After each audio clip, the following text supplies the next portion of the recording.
বাংলাদেশের ৫১৬টি sub registry অফিসে কর্মরত নকল নভিসদের চাকরি জাতীয়করণের এক দফা দাবিতে কলম বিরতি ও অবস্থান কর্মসূচি পালন করছে। ২০শে নভেম্বর বুধবার সকালে জাতীয় প্রেস ক্লাবের সামনে দেশের বিভিন্ন জেলা থেকে আগত নকল নভিসরা এই কর্মসূচি পালন করে। এ নিয়ে তারা ৩২ দিনের মতো কর্মসূচি পালন করে। আন্দোলনে অংশ নেওয়া নকল নভিসরা বলেন, দেশের রাজস্ব খাতে তাদের অবদান রয়েছে। কিন্তু একটা সুখবরের আশা পাওয়ার পরে পিঁপড়ার মতো সবাই এখানে উপস্থিত হয়েছেন।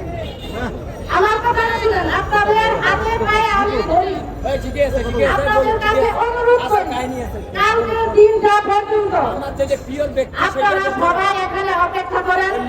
আমাদের একটা কার্যকরী চিঠির দরকার। যদি এই চিঠিটা আমরা হাতে পেতে চাই তাহলে সবার এখানে উপস্থিত থাকতে হবে। আপনি শুনলেন যে আমাদের চিঠি কোনো কার্যকর হলো না, আবার কালকে কেউ আসলেন না, এটা যাতে না হয়। আমার কথা হচ্ছে, যদি মনে করেন কালকে এই চিঠির আমাদের কোনো কিছু হইল না, নিরাশ না হয়ে আমরা রবিবার দিন যে কর্মসূচি দিব। আমার কথা হচ্ছে, আলীগঞ্জ সিন্ধি জেলা থেকে আমরা শুধু রায়পুরা উপজেলা অফিস এই ৩০ দিন যাবৎ কাজ বন্ধ করে আমরা আন্দোলন করে আসছি।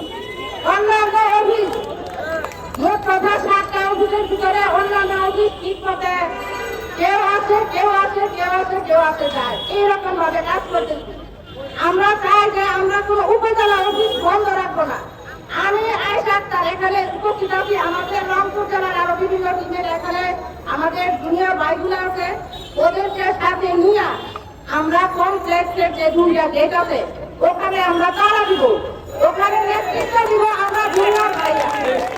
আমার কথা হচ্ছে, গত 2016 সালে যখন আন্দোলন হয়েছিল তখন কিন্তু এই গেটে তারা দিয়েছিল কমপ্লেক্সের ভাইরাই।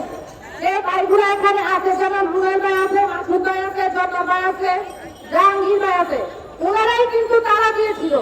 আর এখানে নেতৃত্বের দায়িত্ব পালন করতেছে কিন্তু এই জাহাঙ্গীর ভাই, এই মাসুদ ভাই, রুবেল ভাই, এই জব্বার ভাই, ওরাই কিন্তু আসলে ওরা কিন্তু কমপ্লেক্সেরই। তাহলে ওরা যদি আমাদের সাথে থাকে তাহলে আমরা উপজেলা অফিস বলেন আর বাড়ির যে জেলাগুলো আছে সবাই একসাথে মিলে তালা দেওয়া কোনো ব্যাপার না, কিন্তু আমাদের উপস্থিতির সংখ্যা থাকতে হবে।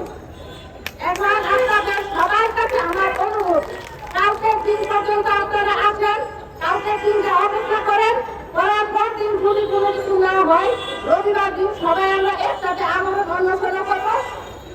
আমাদের যে কর্মসূচি আসবে এটা সবাই মিলে একসাথে পালন করবো, এই শপথ নিয়ে আজকে সবাই এখান থেকে আমরা যাবো।